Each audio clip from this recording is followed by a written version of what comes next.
The latter two processes are obviously governed by the transit time of the positive ions to the cathode. சரிங்களா? இப்போ நம்ம இதுக்கு முன்னாடி எல்லா ப்ராசஸ்லையும் அயனைசேஷன் நடக்குது, ரீகாம்பினேஷன் நடக்குது, நியூட்ரலைசேஷன் நடக்குது, இது எல்லாத்தையுமே நம்ம பார்த்தாச்சு.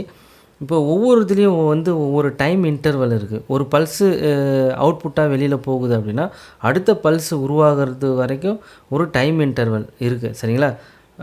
இப்போது இந்த டைம் இன்டர்வலை தான் நம்ம இங்கே டீட்டெயிலாக பார்க்க போகிறோம். This implies a significant delay after the initial discharge before additional discharges are produced. சரிங்களா? இப்போ அடிஷ்னல் டிஸ்சார்ஜ், இனிஷியல் டிஸ்சார்ஜ் அப்படின்னா ப்ரைமரி அயனைசேஷன், செகண்டரி அயனைசேஷன் அந்த மாதிரிலாம் நம்ம பார்த்துருக்கோம் இல்லைங்களா? அப்போ ஃபஸ்ட்டு ப்ராசஸ் நடக்கும்போது ஒரு பல்ஸ் அவுட்புட்டாக வெளியில் போகிறதா வச்சுப்போம். அதுக்கடுத்து ஒரு அயனைசேஷன் நடக்கும்போது அதிலேருந்து ஒரு பல்ஸ் வெளியில் போகுதுன்னா இந்த ஃபஸ்ட்டு நடந்த அயனைசேஷனுக்கும் செகண்ட் நடந்த அயனைசேஷனுக்கும் இடையில் ஒரு டைம் இன்டர்வல் இருக்கும். சரிங்களா? இப்போ இந்த டைம் இன்டர்வல் எதை பொறுத்தெல்லாம் இருக்கும், அது எவ்வளோ இருக்குது அப்படின்றத நம்ம பார்க்கலாம். இன் எ typical situation, the time interval may approach 200 microsecond. அப்போ இந்த டைம் இன்டர்வல் அப்ராக்சிமேட்டாக 200 மைக்ரோசெகண்ட். சரிங்களா? இது அந்த ப்ராசஸை பொறுத்து வேரி ஆகும். This in turn introduce a long dead time during which the detector will not respond to new ionizing particle. சரிங்களா? அப்போ இந்த ரெண்டுத்துக்கும் இடையே உள்ள இந்த ரெண்டு பல்ஸுக்கு இடையே உள்ள கால இடைவெளி தான் டெட் டைம் அப்படின்னு சொல்கிறாங்க. அதுக்கப்புறம் a number of terms are applied to this time interval. அப்போ இது எந்தெந்த மாதிரியெல்லாம் நம்ம சென்சிட்டிவாக இங்கே மெஷர் பண்ணுறாங்க இந்த டைம் அப்படின்றத நம்ம பார்க்கலாம். First dead time. Dead time is the time interval after a pulse has occurred during which the counter is insensible to further ionizing event. அப்போது ஒரு பல்ஸை ஐடென்டிஃபை பண்ண பிறகு, டிடெக்ட் பண்ண பிறகு அடுத்த பல்ஸை டிடெக்ட் பண்ணுறதுக்கு வரைக்கும் உள்ள அந்த கால இடைவெளி தான் டெட் டைம் அப்படின்னு சொல்கிறாங்க. அதுக்கப்புறம் resolving time. Resolving time is the minimum time interval by which two pulse must be separated to be detected as two individual pulses.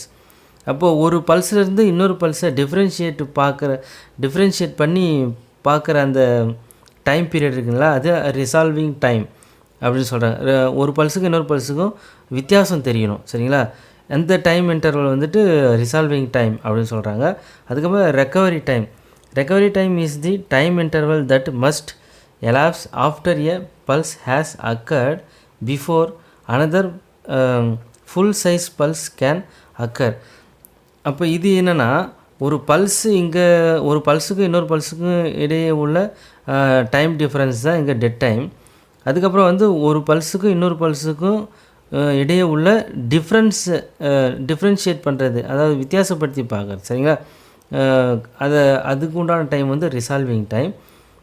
அதுக்கப்புறம் பார்த்திங்கன்னா ரெக்கவரி டைம் அப்படின்னா ஒரு ஃபுல் பல்ஸு ஃபார்ம் ஆகிறதுக்கான டைம், இது recovery time. ஒரு pulse வெளியில் வந்துடுச்சு, detect பண்ணியாச்சு, அதுக்கப்புறம் அடுத்த பல்ஸ் ஃபார்ம் ஆகிறதுக்கு உண்டான டைம், ஒரு ஃபுல் பல்ஸு ஃபார்ம் ஆகிறதுக்கு உண்டான டைம் தான் ரெக்கவரி டைம் அப்படின்னு நம்ம சொல்கிறோம். சரிங்களா? இது ஏறக்குறைய ஒரே மாதிரியான கான்செப்ட் தான். கொஞ்சம் நீங்கள் அந்த ஒரு பல்ஸ் அப்படின்னா ஒரு வேவ் ஃபார்ம் எடுத்துக்கங்க. ஃபுல் பல்ஸ்னாக்கா ஒரு கம்ப்ளீட் வேவை இமேஜின் பண்ணிக்கங்க. ரிசால்விங் டைம் அப்படின்னா ரெண்டு டிஃப்ரெண்ட்டு எனர்ஜி உள்ள பல்ஸை நீங்கள் ஒரு ஆம்ப்ளிடியூடோட இமேஜின் பண்ணிங்க. ரெண்டுத்தையும் கம்பேர் பண்ணி பாருங்கள். அதுக்கப்புறமா ஒரு பல்ஸ் வெளியில் வர்றதா நீங்களே இமேஜின் பண்ணிக்கங்க. அதுக்கப்புறம் அடுத்து ஒரு பல்ஸ் வரதா வச்சுங்க. இது ரெண்டுத்துக்கும் இடையே உள்ள ஒரு கேப் இருக்குறீங்களா, அதை டைம் டிஃப்ரென்ஸ் அப்படி எடுத்துக்கலாம் நம்ம. சரிங்களா? இந்த 3 கான்செப்ட்டுமே கொஞ்சம் கன்ஃபியூஸ் ஆகிற மாதிரி இருக்கும். இருந்தாலும் இதை வச்சு நம்ம நிறைய விஷயங்கள் அங்கே ஒர்க்கிங் மெட்டீரியலை பற்றியும் அந்த ஜிஎம் கவுண்டரை பற்றின நிறைய டீட்டெயில்ஸை நம்ம தெரிஞ்சுக்கிறதுக்கு இது ரொம்ப ஹெல்ப்ஃபுல்லாக இருக்கும். இந்த dead time, resolving time, recovery time அப்படின்றது. சரிங்களா? அட் ஹை கவுண்ட் ரேட், சரிங்களா, GM tube will begin to miss some counts. இப்போ நிறைய பல்சஸ் ஒரே சமயத்தில் உருவாகிறதா வச்சுப்போம், அயனைசேஷன் ரொம்ப ஃபாஸ்ட்டாக நடக்கிறதா வச்சுப்போம், அதான் ஹை கவுண்ட் அப்படின்னு சொல்லிட்டுருக்காங்க. அப்போ வந்துட்டு வெளியில் வர எல்லா பல்ஸையுமே அது ஐடென்டிஃபை பண்ணுறது கிடையாது. சில பல்சஸ் வந்து மிஸ் ஆகுது, சில சிக்னல்ஸ் வந்து மிஸ் ஆகிடுது அந்த கவுண்டரில் அப்படின்றது தான். Example, if 2 beta particles enter a GM tube at about the same time, that is coincidence. சரிங்களா? only one count will be recorded. ஒரே சமயத்தில் 2 பல்ஸு வந்துட்டு என்ட்ராகிறதா வச்சுப்போம் டிடெக்டரில்.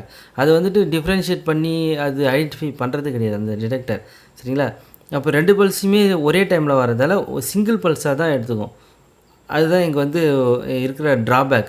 அதனால தான் அந்த ரிசால்விங் டைம் அப்படின்றதையும் நம்ம அங்கே சொல்லிருக்கிறோம். சரிங்களா? தி possibility of 2 ionizations occurring within this dead time increases with the count rate. இப்போ இந்த மிஸ்ஸிங் பல்ஸ் எல்லாம் எப்படி இங்கே வருது அப்படின்னா, தி possibility of 2 ionization occurs within this dead time increases with the count rate. இந்த ஸ்டேட்மெண்ட்டை நீங்கள் நல்லா கவனிக்கணும். ஏன்னா ஒரு பல்ஸு வந்து ஒரு டிடெக்டர் டிடெக்ட் பண்ணுது, அதுக்கப்புறம் இன்னொரு பல்ஸு உருவாகுது. சரிங்களா? அப்போ ஒரு அயனைசேஷனுக்கும் இன்னொரு அயனைசேஷனுக்கும் இடையே அந்த டெட் டைம் அப்படின்ற டைம் இன்டர்வல் வந்து கரெக்டாக மெயின்டைன் ஆச்சுன்னா இந்த டிடெக்டர் வந்துட்டு ஒவ்வொரு பல்ஸையும் கரெக்டாக ஐடென்டிஃபை பண்ணும். அப்படி இல்லைன்னா இந்த டெட் டைம் இருக்குது இல்லைங்களா, இந்த டெட் டைமுக்கு உள்ளாரவே ஒரு அயனைசேஷன் நடக்குது, அதாவது வழக்கமாக இருக்கிற டைம் பீரியடை விட ஃபாஸ்ட்டாக நடக்கிறதா வச்சுப்போம். அப்படி ஃபாஸ்ட்டாக நடக்கிற பல்ஸ் எதையுமே இந்த டிடெக்டர் வந்து டிடெக்ட் பண்ணாது அப்படின்றது தான் இந்த ஸ்டேட்மெண்ட் சொல்லுது. அதனால தான் நான் 2 வாட்டி படித்து காட்டிருக்கிறேன். சரிங்களா?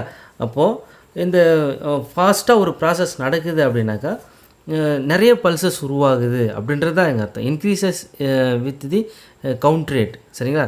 அப்போது higher count rate means more counts will be missed அப்படின்னு தான் அர்த்தம். அப்போ இந்த டெட் டைம் அப்படின்றது மெயின்டைன் ஆகலை அப்படின்னா அங்கே நிறைய அயனைசேஷன் ப்ராசஸ் நடக்கும், ஃபாஸ்ட்டாக நடக்கும். அந்த டெட் டைமுக்கு உள்ளார நடக்கிற எந்த பல்ஸுமே இங்கே ஐடென்டிஃபை பண்ணாது அப்படின்றது தான். Correction for the missing counts is usually called a dead time correction. அப்போ இங்கே வந்து இந்த ஜிஎம் கவுண்டரில் டெட் டைம் கரெக்ஷன் வந்து கண்டிப்பாக பண்ணணும். அப்போ தான் எக்ஸாக்டாக நம்ம அதோட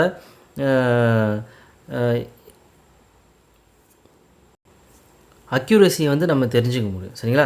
இந்த படம் பார்த்திங்கன்னா இந்த டைம் இன்டர்வல் பேஸ் பண்ணி வரைஞ்சிருக்கிற படம் தான் அப்சர்வ்டு கவுண்ட்ஸ். சரிங்களா? இது ட்ரூ கவுண்ட்ஸ். இப்போ 1, 2 அப்படின்னு 2 நம்பர் கொடுத்துருக்கேன். அதோட எக்ஸ்ப்ளனேஷன் இங்கே இருக்குது பாருங்கள்.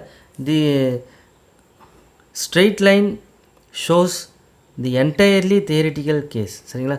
தியரிட்டிக்கல் கேஸ் இது வந்து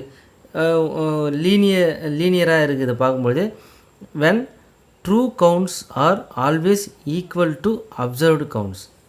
அப்போ இந்த டெட் டைம் இங்கே வந்து கரெக்டாக மெயின்டைன் ஆகுது அப்படின்னு அர்த்தம். இப்போ டெட் டைம் வந்து கரெக்டாக மெயின்டைன் ஆகும்போது எத்தனை பல்ஸ் உருவாகுதோ அத்தனை பல்ஸையும் அது டிடெக்ட் பண்ணிடும் அப்படின்றது தான் அர்த்தம். ஆனால் ஆக்சுவல் ப்ராசஸ் இங்கே என்ன நடக்குது அப்படின்னா, அந்த டெட் டைமுக்குள்ளே நிறைய அயனைசேஷன் நடக்கிறதால the curve line shows the reality of observed counts being less than true counts at higher count rate.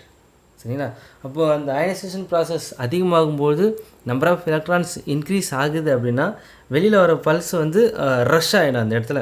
அப்படி ரஷ் ஆகும்போது அந்த கரெக்டான டைம் இன்டர்வலில் வரதை மட்டும்தான் டிடெக்ட் பண்ணும், மற்றதெல்லாம் மிஸ் ஆகிடும். அதுதான் இந்த வந்து வளைகோடு காட்டுது. சரிங்களா?